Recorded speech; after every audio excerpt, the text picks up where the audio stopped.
چاپی ولکجی د افغانانو په کورونو باندې دي که چاپی ولکجی د افغانانو په هوټلونو باندې دي که چاپی ولکجی د افغانانو په دکانونو او د افغانانو په مارکیټونو باندې دي دا اول سټپ دی سړی دا زنا اوره دا چې تا باندې به کاروبار بندي بیا به پر تا کور خرڅي بیا به پر تا دا جیلونه دا نیول ترټل ټکول به د سر کوي بیا به ته کراچي هم پرېږدي بیا به ته لاهور هم پرېږدي بیا به ته ملتان هم پرېږدي او بیا چې ته دلته رالې دلته به ستا حال نن دا وي عزیزه پنجاب پر مخ لاړې سند پر مخ باندې لاړې پنجاب ترقي وکړه میټرو وي دا روډونه موټروي وي اورنج لاین کمپنیانې فیکټریانې په هر طرز باندې اوس راځي دا اګریکلچر د زراعتو انقلاب په اربونو ډالر پر زراعتو باندې استعمالوي تا ته څه درکړل تا ته بدامني در پرېښوله تا ته دهشتګردي در پرېښوله پر تا یې ډیورنډ لاین بند کړی پر تا باندې چاپې وې پر تا ته دا لوکل چې زموږ موټران دي پر تا به دا بندې پر تا د ژوند هره لیاره بندې او که وس به در خرڅ وې او عزیزه پښتونه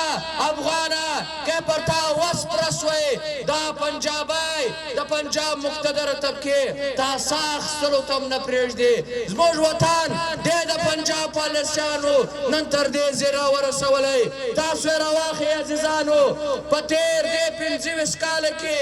چې یواره د 9/11 بعد زموږ په وطن کې دا ټول د جهان هغه عالمي دهشتګردان که عربو که چچنو که پلانکیو دا یې راویستل اډې ورکړې پیسې ورکړې واک و اختیار یې ورکړل او ورته ویې ویلې چې د پښتون وطن دی که د ماکې کې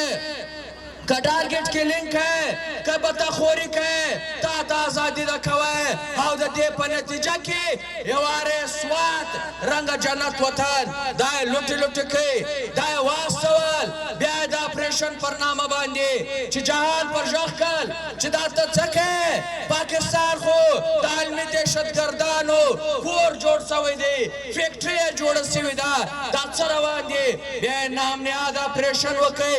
په دې نام نهاد د اپریشنو کې په دې دهشتګردو باندې اپریشن نه سوه په دې ترهګرو باندې نه سوه که وسو د سوات پر خلکو باندې وسو د سوات کورونه یې ونړول مارکیټونه یې ختم کړل د سوات خلک یې آی ډي پیز کړل مجبوره کړل چې دا خپل وطن پرېږدي او د هغه شی بیا رامخ کړه وزیرستان ته رالو نور پښتون وطن ته رالو په زراو خلک کم و بیش 2 لکه پښتون افغان دا په دې جنګ کې په دې دهشتګردي او په دې اپریشنونو کې په شهادت ورسېدل زموږ کورونه ړنګ سو زموږ مارکیټونه ختم سول تاسو دا ویناستئ دغه ته پام وکړئ چې په جهان کې تر ټولو لوی مسافر کام دا پښتون افغان دی یوازې په دې پاکستان کې دننه د جنوبي پښتونخوا د شمالي پښتونخوا د شمالي پښتونخوا او بیا داسې د پاټا خلک دا 2.5-3 کروړه خلک دا نن په کراچي کې آباد دي دا نن په سند په نورو ښارونو کې دي دا نن په پنجاب کې دي او د ژوند معیار یې دا دی چې دا بنیادي شهریه کوم نن دته نه ورکول کېږي نو عزیزانو خبره دا ده چې موږ به د دې په خلاف باندې یو کېږو موږ به د دې افغان کډوال چې کم ناروا سلوک ورسره روان دی موږ د دې په خلاف باندې یو کېږو او عزیزانو دا زموږ او ستاسو د پښتانه پر نامه باندې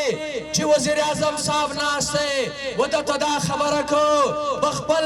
تندې باندې دا تور ټپ میله کوه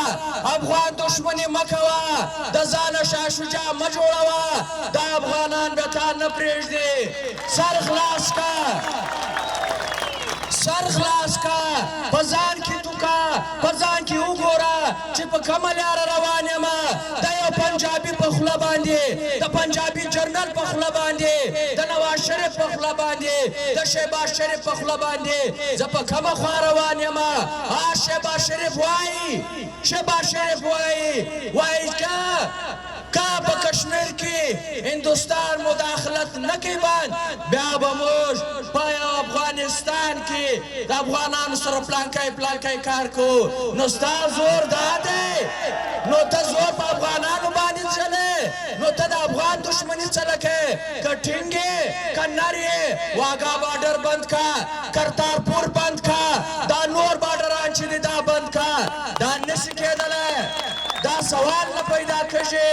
چې دوی به وایي چې سکھ پنجابی زما ورور دی، رنجیت سنګ دا زما هیرو دی، او زه به دا خبره نه کوم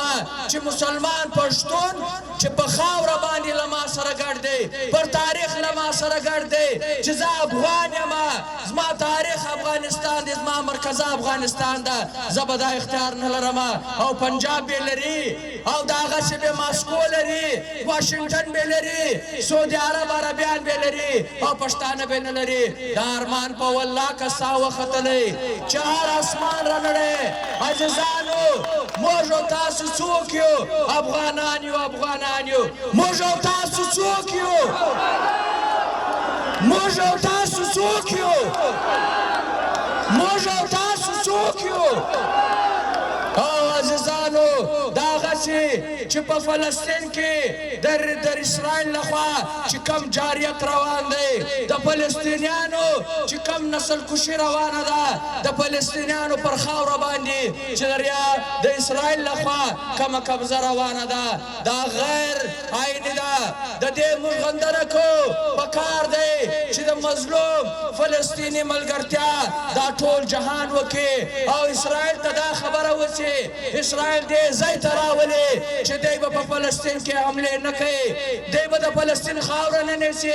دی به د فلسطینیانو نسل کشي نه کوي. او عزیزانو یوه خبره دا کوو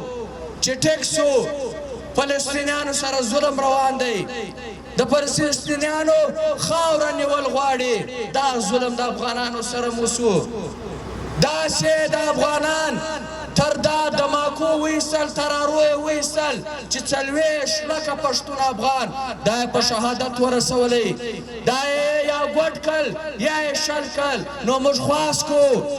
خواست کوو دا خلکو ځه چې صحیح سو د فلسطین په حق کې وږغېږه. او مولوي صاحب، او جمعیت علماء اسلام، دې ته موږ وایو چې د افغانانو سره ودرېږه. نن که د فلسطین سره ناروا روانه ده، د افغانانو سره هم روانه ده. دا د یونایټډ نیشن رپورټ دی، هغه وایي که دا افغانان په زوره وایستل سو، دا افغانستان ته لاړو، دا به ډېر لوی بحران جوړ سي. دا به لکونو انسانان دا به یا خودکشانې وکړي، دا به یا د پردي مزدوران سي، دا به لیوني سي، دا به له لوږې مړه سي. نو دا به په دې خطه کې یو ډېر لوی بحران جوړ سي، په لکونو خلک به په دې کې مړه سي. نو موږ دوی ته خواست کوو چې تاسو د فلسطین په حق کې جلسې وکړې. نو راسه یوه جلسه موږ خواهش دا دی، موږ تا ته دا وایو چې راسه یوه جلسه دا پارټیانې تا ته وایي چې راسه په ګډه وکړو د دې ریاست د دې ناروا پښتون افغان دشمن پالیسي په خلاف. راسه موږ دا یو احتجاجي مظاهره وکړو، یو تحریک وچلو. نو عزیزانو تاسو ډېر لوی همت وکړئ. تاسو نن دشمن ته دا ورښکاره کړه چې پښتون افغان دا نن هم پر افغانیت ولاړ دی،